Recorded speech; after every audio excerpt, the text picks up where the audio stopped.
talking about how young this team is for a while. Time to come of age and make it happen. Harry, Titans, Niners. What are we watching for from Cam Ward? Well, number one, if you don't have this quarterback on your radar, you better put him on there. I think he's going to be that next essential quarterback that plays at a high level because of the arm talent, the way he runs. But that chemistry and relationship with first-round draft pick Cardinals Tate, can they bring that momentum to the game-like situations when the lights are the brightest? And that brings us to the championship game rematch. Cardinals, Raiders, Carson Beck, Fernando Mendoza. D-Wood, what do we want to see from the number one overall pick? Yeah, I want to see what he looks like underneath center. You're talking about a guy, Indiana, who was primarily operating out of shotgun. We know when you're operating underneath center, you're going to have your back to the defense. You got to get guys lined up. I want to see how the whole operation looks with under Clint Kubiak, his new play caller in the NFL. All right.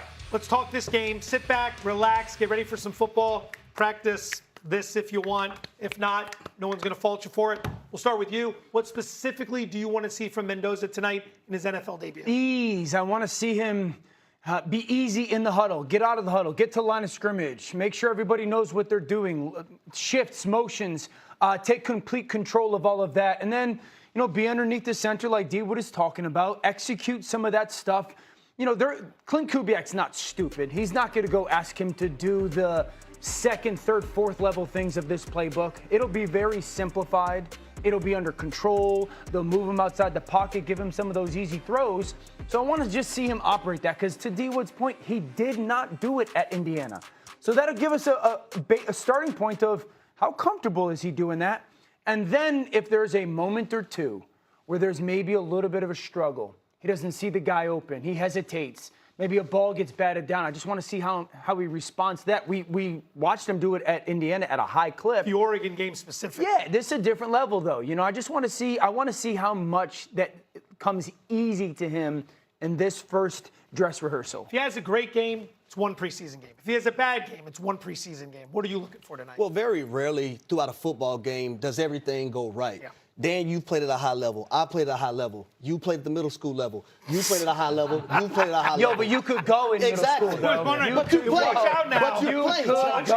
But you played, right? Put your face on someone. Things are not going to go right all the time. There are going to be ebbs and flows. How do you handle that as a quarterback? Because if you cannot handle it, we don't know if you are the guy. I've had more than enough of this end of the table, so let's transition over here. Yes, sir. Jump on in. Yeah, it's not going to be picture perfect. And all of what those guys on the right-hand side of the table talk about, man, that is great. And again, we've talked about this, and I keep seeing that you guys are getting that fresh drug off the street called hope. You need to stop. It's not happening. The Las Vegas Raiders are struggling. They are going to struggle. He's not going to get easy throws. Maybe if the wide receiver is not open, the wide receiver shall not be open. He's going to have some difficult times, and that's good. You want to see adversity because this generation, let me coin it right here and say it now, this generation, the participation generation, they believe that everything is going to be easy. It's not. It's going to be a tough road ahead for him, and he has the great coach to make it happen, but he's going to have to sit, and he's going to have to watch because it's going to be dangerous out there if he gets out there with that type of offense that they have, the offensive line, and it's not going to go well. So along that point, if he would play well tonight, does that speed up, D-Wood, the timeline for maybe getting him in over Kirk Cousins, or do you ease into the hot tub here? No, we're not going to overreact. We're not going to overreact to one preseason game. We're not going to do that. I think for the organization, Kirk Cousins is the starter. Mm-hmm. Like, Kirk Cousins is the guy. Now, listen, if he goes out there and starts light up, that's all great.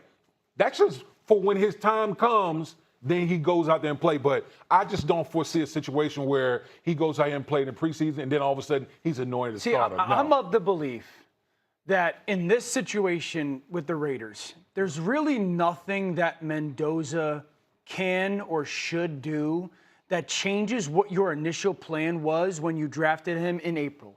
When you sat there and said, we're going to take him at 1, this is our plan not only for the now, but for maybe the 2 to 3 year window, there really shouldn't be anything that he does to make you go, well, we got to change our plans now. In this situation, they signed Kirk Cousins. You're not going to be a very good football team. You don't have to rush him onto the field. Do I think he should play at some point this year? Yes. But I think you're waiting until at least as long as you can type of situation where we're out of the playoff conversation. You know, Kirk Cousins he's not doing the job that we need to anymore. Let's get this guy experience. I don't think there's anything that he should do in the preseason that goes, we have to go play him. This guy's the difference between us winning games and losing games. Don't rush. It's so hard to be the number one pick and pan out very good with that organization. So I love Steve's point, though, because when you look at this wide receiver group, it's not a group you want the number one overall pick going out there being attached to. Yeah. And then also from an offensive line perspective, we talk about Geno Smith and how he played last season and how it wasn't on the good side of things. You know, a large part of that was because of the offensive line. Yep. So you don't want the number one pick going out there. And we live in a society today where everyone just want to thrust these young players out there. Hey, just go play because you're the number one overall pick. It's okay to make sure that the circumstances are okay before that young player go out there and actually starts football game. A lot of Ashton Genty this year. We couldn't see a lot of Ashton Genty. I want to go to the other side of the equation. I hear what you're saying about Mendoza. What about Carson Beck? We've seen him once, looked very good. Different scenario in Arizona. If he plays well tonight, do you speed him up a little? Yes, go take the job. We know that Arizona is going to be a bad football team, and the youth of this team and really their offense is part of the future. And you took Carson Beck, who was an experienced college quarterback. He wasn't anointed as that early pick. Maybe he was undervalued and took advantage of it week one in the preseason, and he looked flawless. I understand. I don't care what the end result is. I just watched the guy play, and he knew exactly where to go with the ball. The operation was clean. He never got fooled. He played fast. If he does it again, you're sitting there going, we have respect for Jacoby Brissett. He's a good player. If I'm Arizona and I watch him do it again, and he's been doing it again in practice, I'm having the conversation of tell me why I shouldn't start Carson Beck, because he's got 50-plus college starts. He's not going to blink at anything. It's an opportunity to go take the starting job. Okay, no quarterback conversation in NFL preseason will be complete without a stop in Cleveland, which is where we're going right now. Yesterday, we learned that Deshaun Watson will start the Browns' preseason opener against the Bears in Chicago on Saturday. Meanwhile, second-year quarterback Shedeur Sanders will start the team's second preseason game at home against the Bills on August 22nd. Steve Smith, do you think it's the right move for the Browns to go to Deshaun Watson in the first preseason game? Absolutely. It is, because it's not based on veteranship. It is based on what guys are doing in practice. I know Todd Monken is doing what John Harbaugh does, where they have dual practice offense, second offense, first offense. They're going at the same time. And what I've been told is there just been a little bit more offensive plays being ran with Deshaun Watson, because here's also thing. Shedeur is also learning a new system. Yeah. The system that he learned last year does not apply to this year, because it also doesn't apply to the horrible Pat Shurmur's offense that they had at Colorado. So he's learning. He should be behind the 8 ball, and that's just part of the deal. So what you're saying is both offenses, first team, second team, are running on fields right next to each other. Watson's offense is getting off about 7 more plays, you're saying? A few more. A few more plays per practice? Yes, few. Okay, and that's important because it's running a little bit more efficiently. Yes. Okay, which is why, would lead some credence as to why he might be getting the start. And that's why they're going to let him go in the second one to see if he can speed up. That's the only way you can really compare, is if you give this guy an opportunity in one game, right, with starters, second team, and then you give the other guy now the second team guy with starters, and then the first team guy with second team. That's the only way you can really compare the two and see how they do. Monken's message to the locker room, with Watson getting the first start and Shedeur getting the second, how do we think it lands?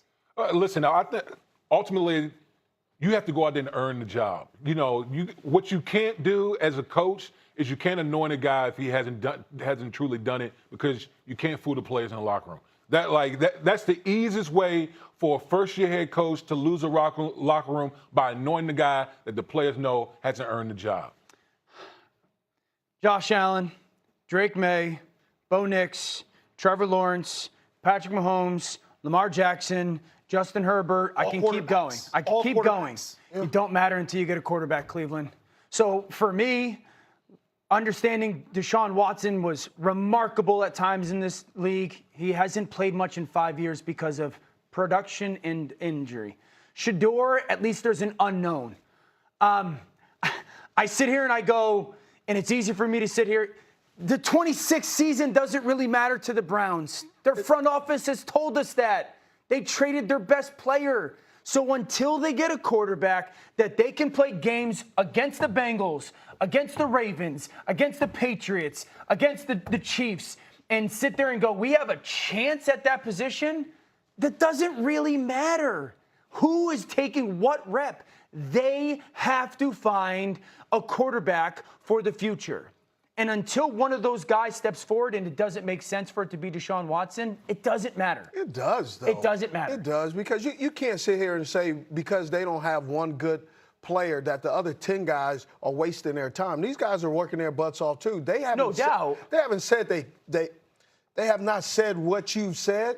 They're just saying, hey, we aren't as good as all these other teams. All these other teams that you've mentioned, they have things that the Cleveland Browns don't have. They have some better players in some other positions. The Cleveland Browns aren't great. Yes, it's been the last 30 years that they've struggled. Sure. But to say it doesn't matter, I think that's a little bit harsh and unfair. Well, see, I do think it matters because they have a lot of young talent on this football team. So you want those young guys to continuously develop until you actually do find your guy. But until then, you have to do what's there. No, I'm with you, but let's like fast forward and say Deshaun Watson's their starting quarterback and he's playing okay football, and they're still just a below average team. Yeah. You're hung in purgatory. You have no clue what to do, and you're still going to be a team that's talented with some young, really talented players, but you don't have a guy. And so that's my point with the Shedeur conversation is you at least don't know what Shedeur is. I wasn't pounding the table to take Shedeur in the first round 2 years ago. I think he's an okay player that's got some upside, but there's an unknown. But you know what Deshaun is right now. But you also want Shedeur to earn that job. You don't want it to be handed out on the platter. Of course. So to paraphrase Dan Orlovsky, the Cleveland Browns are